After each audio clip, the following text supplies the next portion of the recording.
presentando a nuestro siguiente talker, que seguramente también lo han visto por ahí ya en TikTok.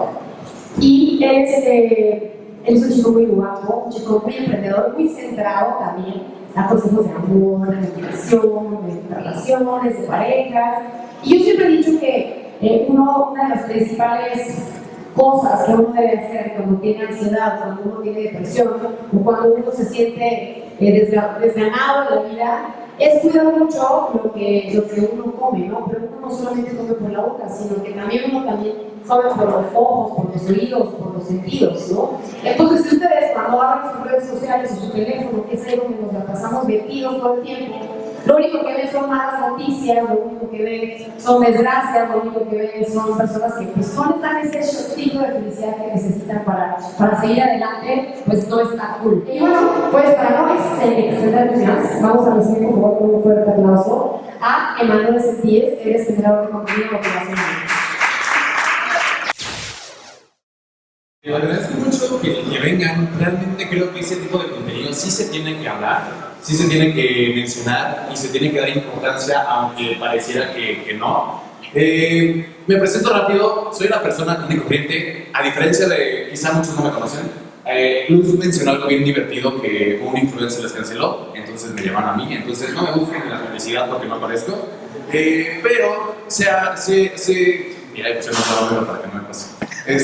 Se apega un poquito al contenido que yo intento hacer en redes sociales. No soy psicólogo, sin embargo, creo que sí es importante hablar de temas que vayan acorde a la salud emocional, acorde a problemas cotidianos, acorde a situaciones que a todo el mundo nos sucede de una u otra manera, pero yo quiero justamente hacer la diferencia y sacarlo a de una forma que se vea tan casual que no pareciera que estamos yendo al psicólogo. Porque creo que, como lo había mencionado, una de las cosas que pensamos al momento de decir tenemos que ir al psicólogo es que o estamos muy mal, o estamos locos, o porque una persona que no me conoce va a platicarme o decirme qué hacer. Y no es eso, sino más bien, yo creo que es tener la emoción, la capacidad y la responsabilidad de hacerte cargo de tus propias emociones, de saber qué tienes que hacer en determinadas ocasiones. Hace como un mes tuve la oportunidad de platicar justamente temas muy similares en el evento pasado de TikTok. Y la verdad, yo les confieso que para mí fue un fracaso. ¿Por qué? Porque a pesar de que yo venía a hablar desde ansiedad, justamente yo estaba pasando por un periodo de ansiedad muy grande. Ese evento fue en la nochecita y unos días antes mi abuela había fallecido.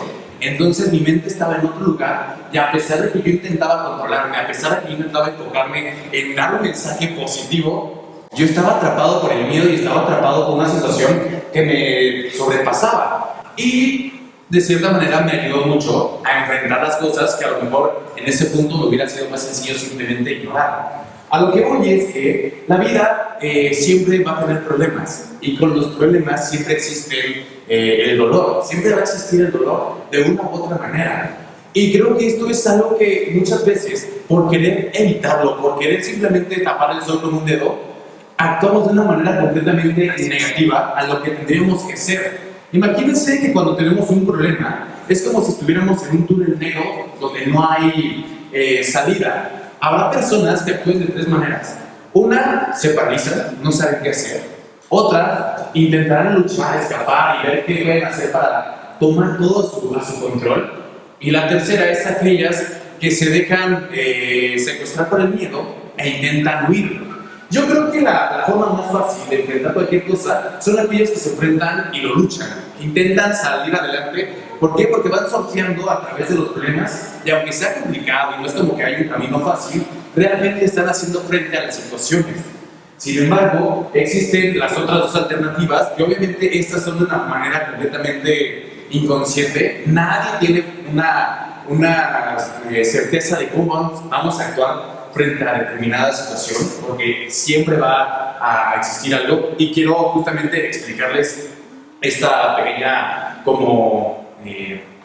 comparativa. Yo no me dedico a hablar del cerebro, no soy un experto, sin embargo ha sido la forma en que a mí me ha funcionado entenderlo para poderlo aplicar en mi vida y de cierta forma explicarlo en mis redes sociales para que aquellas personas que les haga bien lo puedan aplicar. Imagínense que este es mi cerebro, obviamente más, ¿verdad? Imagínense que este es el cerebro Vamos a dividirlo ahorita solamente en tres partes, aunque haya muchísimas más. En la parte de arriba tenemos la parte racional. Es la parte que toma decisiones, la parte consciente, la parte que te dice qué hacer.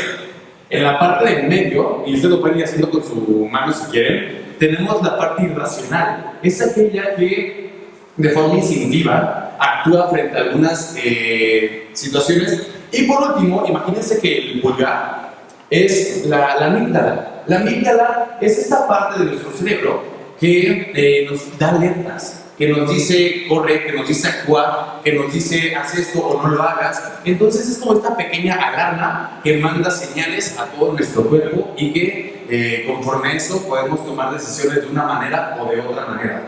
Pero, ¿qué sucede aquí? Muchas veces cuando tenemos un problema o tuvimos un evento traumático, nuestra amígdala, en lugar de funcionar de una manera correcta, se empieza a descomponer, por así decirlo. Vamos a ponerlo como si fuera una alarma de incendios.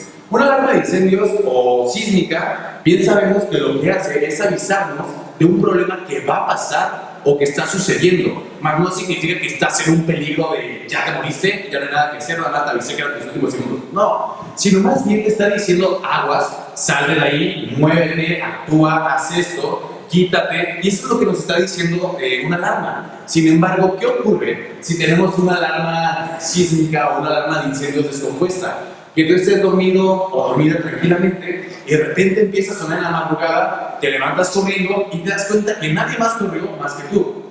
Bueno, regresas a tu casa, te acuestas y a los 5 minutos vuelve a correr. Bueno, pues es una alarma descompuesta que te va a estar dando señales de alerta constantemente sin que necesariamente haya un peligro en ese momento. Y justamente pasa lo mismo con nuestra amígdala, que es esta parte del centro del miedo de nuestro cerebro, que nos dice aguas en determinadas ocasiones. Cuando nosotros no enfrentamos los problemas y cuando nosotros no nos damos cuenta de lo que está sucediendo, muchas veces vamos a tener esta alarma constante de peligro y que es cuando comienza el autosabotear a nosotros o comienzan actitudes que a lo mejor no nos creemos suficientes para determinadas cosas. Cosa que está mal. ¿Por qué? Porque no nos estamos deteniendo a darnos cuenta si realmente existe un peligro o simplemente estamos atrapados y paralizados por experiencias negativas que tuvimos en nuestro pasado.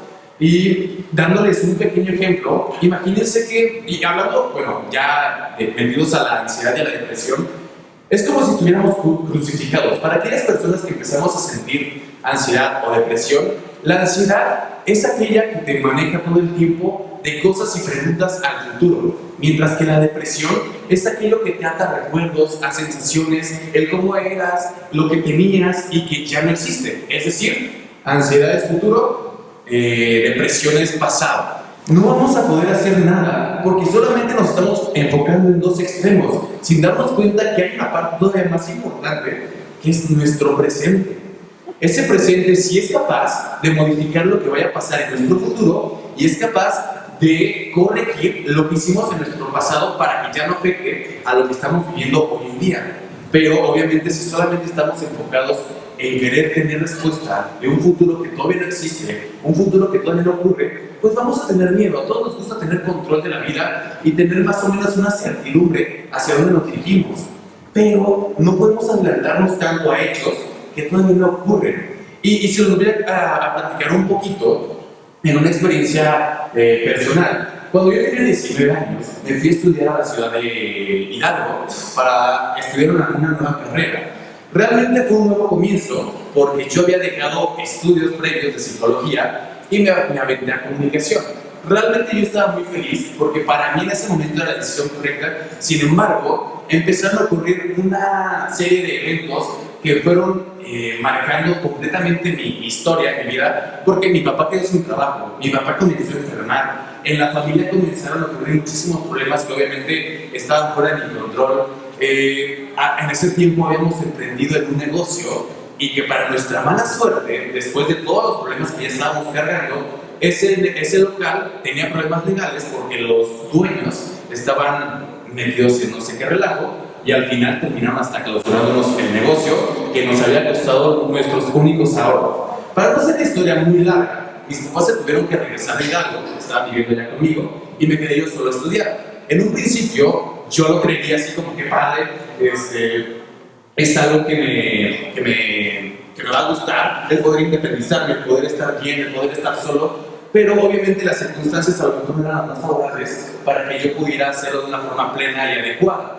Entonces me encontré en el problema de que, número uno, no me gustaba la carrera que yo estaba estudiando, no me gustaba la universidad, no me gustaba la ciudad.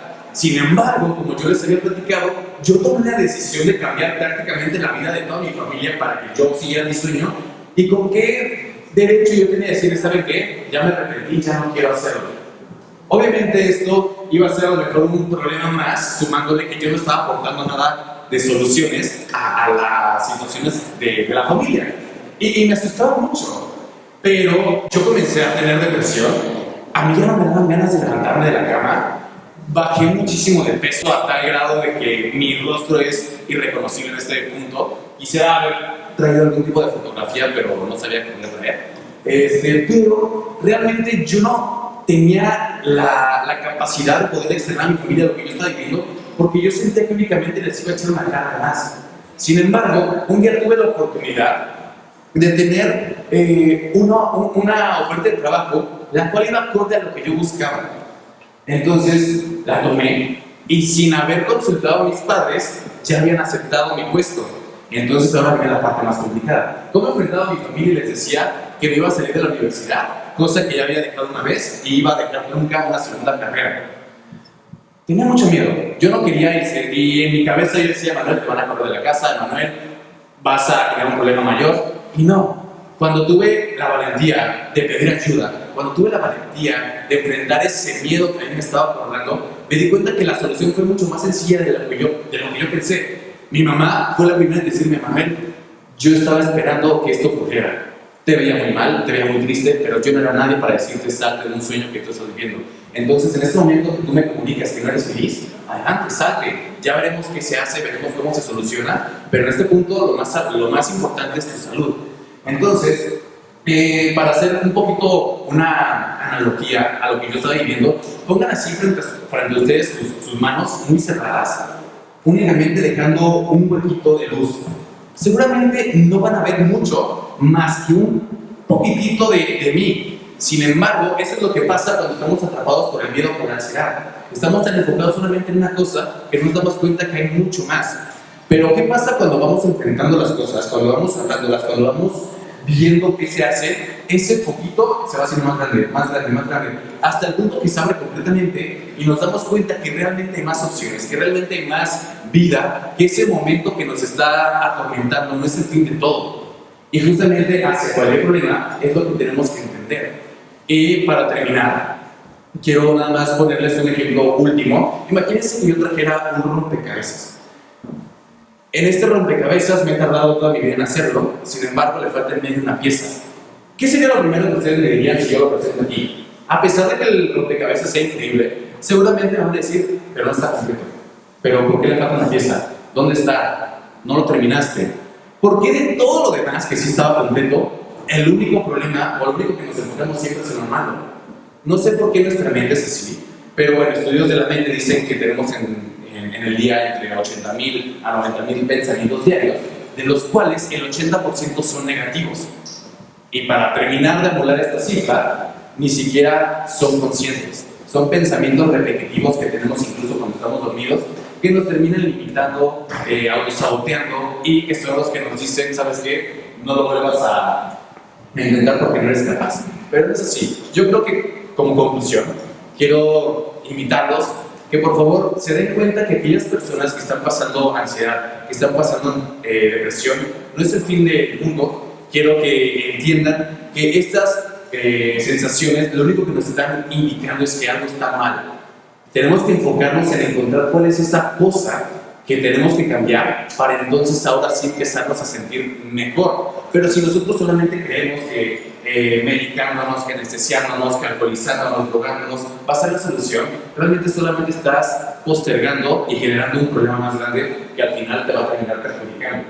Y hablando un poquito del tema de suicidio que tocaron hace rato, no tomen decisiones permanentes por situaciones temporales, porque créanme que hay muchas alternativas y vale muchísimo más la pena el intentarlo, el arriesgarse, que simplemente conformarse y decir, ¿sabes qué? Ya no quiero. pidan ayuda. Pedir ayuda no es de gente débil, al contrario, es de gente fuerte que sabe que es vulnerable, que es gente que sabe que necesita el apoyo de otras personas y que sabe que la vida vale la pena. Y pues, gracias.